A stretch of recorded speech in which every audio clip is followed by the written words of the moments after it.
Right now, Joshua's biggest problem in life is keeping up with the dinner rush. He's working the back line at a local Starburger, slapping together orders, managing the fry station, and bickering with cashiers who refuse to hand out the food on time. To him, this is exactly what it looks like, a tedious, greasy way to pay rent. Plus, it gives him a built-in excuse to flirt with Mark, his closeted night manager.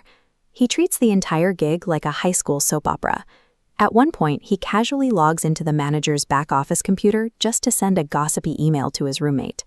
Joshua's worldview is entirely localized to this restaurant. As far as he knows, the highest stakes at his shift are getting off the grill and scoring a date with the boss after closing. Joshua's roommate, Korsk, has a very different reaction. When Joshua finally tells him the name of the company he works for, Korsk physically freezes in a state of absolute, irrational panic. Korsk is an alien hiding on Earth, passing himself off as a human.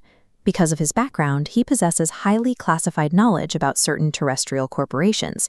He knows exactly what Starburger is capable of. By clocking in every day, Joshua has unwittingly placed himself in immediate, mortal danger. The fluorescent lights and plastic trays are the cover. They hide a corporate machine that Korsk is desperate to expose before his roommate gets hurt. The situation escalates when Joshua bursts through the front door, celebrating an unexpected promotion.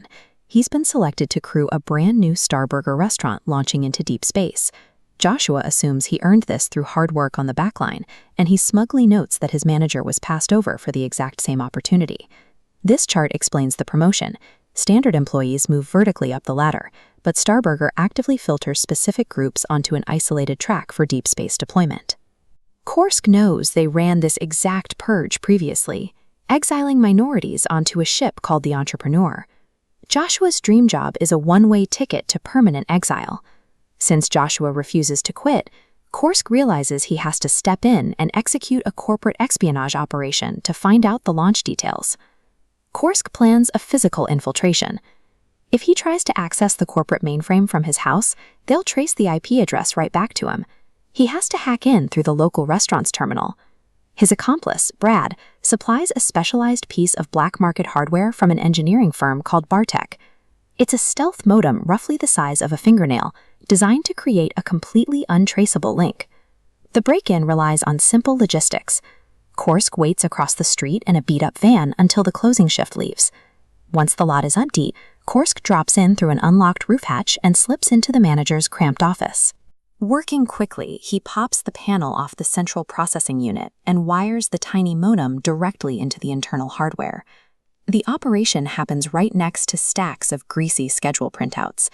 He's using a fast food back office as a back door into a multi-planetary network. Bypassing the local terminal is easy. Korsk uses the basic store number password Joshua gave him.